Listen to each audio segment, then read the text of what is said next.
Hello, everyone, and welcome to the office. So I had a few questions about how I've had the office set up at the AE, and I figured I could make a video kind of showing in real time what everything looks like. So we're going to go through and start kind of from a patient's eye view of when they walk in, what they're seeing here. So we keep it pretty simple here. Thankfully, all my assistants have the same size gloves, so we're pretty solid.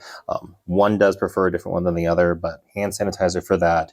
No sinks in the rooms. We don't really ever need to do that. We have wash hands elsewhere. On the wall here, we have the large lead vest, and then these extra large plastic gowns. If you haven't used these before, they're very large and they cover the entirety of the patient. And just because we are using bleach, they work very nicely to make sure there's no issues. Wipe them down in between use, and they have to be replaced every couple months, but they work extremely well. You can still have your bib on top of them, and then I do use these Mirror Magic squares on all of our patients. It creates this hydrophobic layer on top of the mirror. It makes it a billion times easier. It's just fantastic. I had a lot of questions about the stools that we use. These are from GedMed. They are the hand operated. So there is one that's foot operated. I find this to be a little more reliable. The Tempur-Pedic upgrade is 1,000% worth it, especially on the arms. I have one that is not, that's in my other room there. This one, however, the softness of these makes a huge difference over the long term. And I have one for the assistants, and then I also have one for myself as well. And then what I did is this chair right here is a Belmont. I can't remember if this is the 2 or the 3. I have one of each. It says it on the side somewhere. It doesn't really matter. But this one was a refurbished model, and what I did is had the guy who refurbished it, he actually got the same exact color sample from GedMed. So you'll see it's a perfect match as far as the color. Really nice setup as far as that. The other nice part here is when the patient's sitting in the chair, this is able to be removed. Let me actually zoom out here. Hopefully that'll work. Yeah. So what's nice is when I'm doing the consultation, the patient can sit here. We can use the large screen on the ASI cart to be able to do the presentation. And it's more like I'm sitting there having a conversation with them rather than talking down to them. So that makes a huge difference as far as the quality of the patient experience. Moving on, let's go to this back wall here. This is where all the magic really happens. So you can see this is a very large cabinet with tons and tons and tons of drawers. And my goal was to have everything in here that one could possibly need for a root canal. One of my biggest pet peeves is when the assistants have to get up and leave the room. So let's start at the very bottom and go through each drawer. In this one, pretty easy. It's all the GentleWave stuff. So all the caps, all the extra sealing matrices, clean flow, they're all inside there. Next level up, we have all the extra crap that we need every now and then. I do have a separate box just for ultrasonics that we keep in each room. Extra bite blocks in case we have kids or if the patient can't open as much. Extra mirror heads, things like extra, explorers, whatever I may drop. There's a one of extra in all of these. And then things like a shade guide. Like this kind of is our everyday, random stuff goes inside there. Moving up to the next level, this is where things get real fun. When I first started working, I worked with a fisherman and he got me turned on to using these tackle boxes pretty much. These are all available at your local sports store, and they are so nice to arrange everything because you can see it keeps it all perfectly arranged. So in this drawer, we have the microsuction tips for the ASI cart. This is the air water tip for the assistant side. These are etch tips as well as the tips from my side.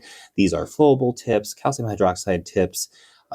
These are tips for blockout material. We have brushes, we have bonding agent, we have extra post, we have regular post, we have SDF, we have extra composite inside here, more extra composite, more gutta percha. You can see in one tackle box alone, we have most of the stuff we need to do restorative. And then back here is the other restorative side. So in this one, we're going to have extra silane, etch. This is extra sound seal for the GentleWave cases, extra calcium hydroxide. I use 2 different types of Centrix tubes, the brown and the blue. These are the different tips that go with that. These are tips for when I make quick splints. These are yellow etch or hydrofluoric acid tips. You can see they're all inside here. All the wells are inside here, extra sealers in here, blue bites in here, temp bond, pretty much anything you can need is all right. And the nice part is, you look, this is right at the assistant's height, so they don't have to move, stretch. And I'm really big on making sure ergonomically they're safe as well. Next level up is more stuff we need for the treatments. So any extra files we may need. The larger files I do re-sterilize because I don't really tend to use them very often, and they're usually stiff enough that they don't really have problems. Got a percha for when I use the actual points inside there. Paper points are here. Burrs, I'm going to make a separate video just on all the different burrs that I use, but these are all the extra burrs that we go through quite often. Articulating papers here. We have different clips for different things, 15 blades. You can see the suctions are inside here. C+ files, I don't use all the time, so we actually keep those in here rather than out. I'll show you in a second where we keep all the extra files. We'll go moving up to the next level. This is going to be all the rubber dam stuff. So extra dental dams, the punches here, all the different clamps are inside here, more clamps here. We sterilize sponges for if the assistants, if they're not having a sponge, we kind of rip them up into small little pieces, and so it makes it easier if they're doing temporaries. When I do interproximal restorations and leave things open, we'll give them proxy brushes. So that's what's in this one. Don't worry, there's more. Here, this one's pretty easy. We got floss. We have sensors for the sleeves for the air water, as well as the actual x-rays itself, extra mixing pad, wedges are in here. And then in the other room, we actually have Vitapex tips as well. So they do have, normally there's Vitapex in here. We don't have it in both. This one is going to be our anesthetic one. So extra sponges, more 2x2s. We have cotton rolls. We have cotton pellets. I have all of my different things that I need for anesthetic. It just helps to keep everything nice and centralized. I'll have TB syringes for when I do dexamethasone injections. The dex is actually in the other room. We should have one in each, actually. I need to order more of that, I guess. Normally there's a little vial of dexamethasone in here as well. And then if I do need to do intrapulpal or anything like that, I do have this little finger injector, which works super well. Moving up to the next level, pretty easy. The infamous waste bags that Jenny loves, as well as chair covers, nothing crazy there.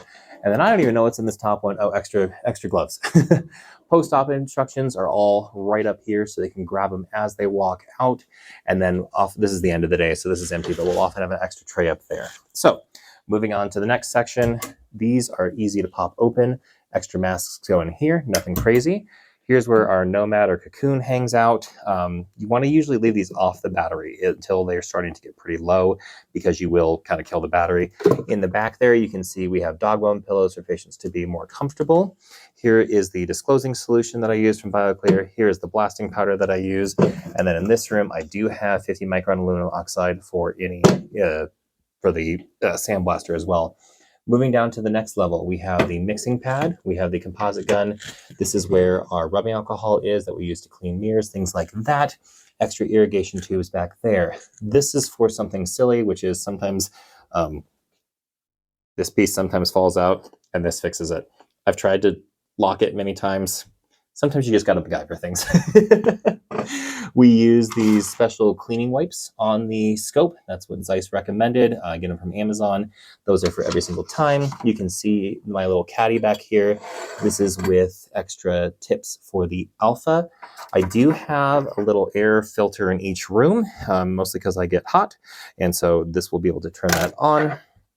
And then the cap for the Beta and for the needles there. Moving down yet another level. And this is how this one does actually slide out. This is where we're going to keep our bleach, EDTA, and isopropyl alcohol. These are extras for if I need to use chloroform. These we are single use only, then they're labeled separately so we know. Here's the Mirror Magic system that we talked about, the little pads and the liquid that goes on top of them. I've gone through the caddy very extensively in another one, but these are the primary files that I use on all of my patients. And so to have them here ready to go makes it very easy for the staff. If I need something else, everything they need is right here. And then this is our very extensive, not really at all, restorative and other things. You have your etch, you have sound seal. I have a couple different types of flowable composite, things like that. Cavits here, tips are there. And then we have this small little Logitech screen keyboard. The great thing about it is multi-Bluetooth. So this one actually controls this computer, as you can see. This one, if I press 2, it actually switches over and controls the computer over here, you can see it hopefully moving. Oh, it's not working right now. Beautiful. Anyway, the nice part is what that allows when it's actually working. What that allows the staff to do is they can actually take pictures for me. So if I need to retract a cheek or something and hold the patient's, out of the way or blow air, it allows both of us to be able to take pictures, which is really nice. Same thing with this mouse here. This works 1 and 2 to work for both computers. So it's really important to me to have redundancy and backup. This is how this system works, is it's going to pull out here. The rear delivery is going to be air water. We have a low volume suction and high volume suction. This is how everything's set up. This is the assistant size Stropco. So this is almost 4 inches long, a very long one. That's why I'm zoomed out. Here. Hopefully you can see the size of it a little bit better there. And I did switch to using these larger tips. I think that was Dr. Rahim Karmali who originally found those, but Buck was the one who told me about them eventually. But these things work really well.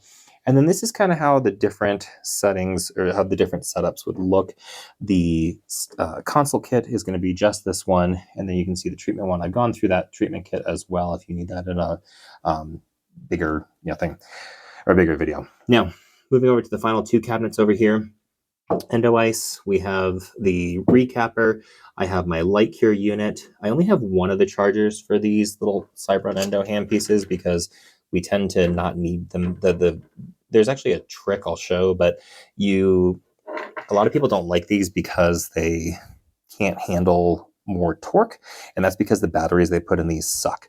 These are actually AAA batteries, which is hilarious. So what you can do is buy much nicer professional batteries, and these things become fantastic. So I'll make a separate video showing how to do that, but that's why we don't tend to need to do it too much. The beta, it does need to charge quite often. That one, we do blow through quite a lot, unfortunately. There's the alpha unit. That has to be charged like once a month. We have a couple extra tips here, a couple extra pellets. I've got a Percha. It is important to have different brushes to clean the inside of your beta as well. And then this is the blaster. So I don't normally use this style adapter. I use star for mine. So I actually have to switch it each time. It's one thing I wish they would make these in a star adapter because it would make my life a lot easier. But we keep these both here, and then the staff will actually, they take the x-ray, I'll switch it out or things like that. And then finally, let's move over to the ASI cart. I think I may have actually done a tour of this one before, but just to show you here, this one was added on. It's off right now because there's a loud fan. I don't want you to be able to hear me, but this is the controller for the electric high speed. This is the controller for the 2 ultrasonics. So I have 2 air high speeds, 1 electric high speed, 1 air low speed, 2 ultrasonics. I have an air water with a Stropco on it. I have an air rolling with a Stropco on it. I have a micro suction, and then I also have a blaster on here. So this is by far my favorite way to set this up. Oh, and then the kind of what it looks like back on this end. The apex locator is going to be on top. Same keyboard over here. I have a bigger mouse because I grew up being a gamer and I like that sort of thing. And then a chuck for that. So that's pretty much the setup as far as the room. If you want me to go into any more detail on these, let me know. I did realize we have one more section to show you, which is this top section here. So I have the Sonos system for all the different rooms. Makes it very easy to play music throughout the entire office. Usually we have music going. Obviously we're not doing that right now because of the video. And then here are the 4 different setups we have for restorative. We have Blue Bite for when I make impressions or if I'm making a quick splint. We have Build It for buildups in the posterior. And then I have both Luxicores in each room. We have an opaque for when it's a really deep one and I need to do a post, or A3 when it's aesthetic and I need to do a post as well. And that is pretty much the setup. And then in here, I forgot to show you this final one up here. We have ibuprofen and Tylenol along with bibs and water for the patients.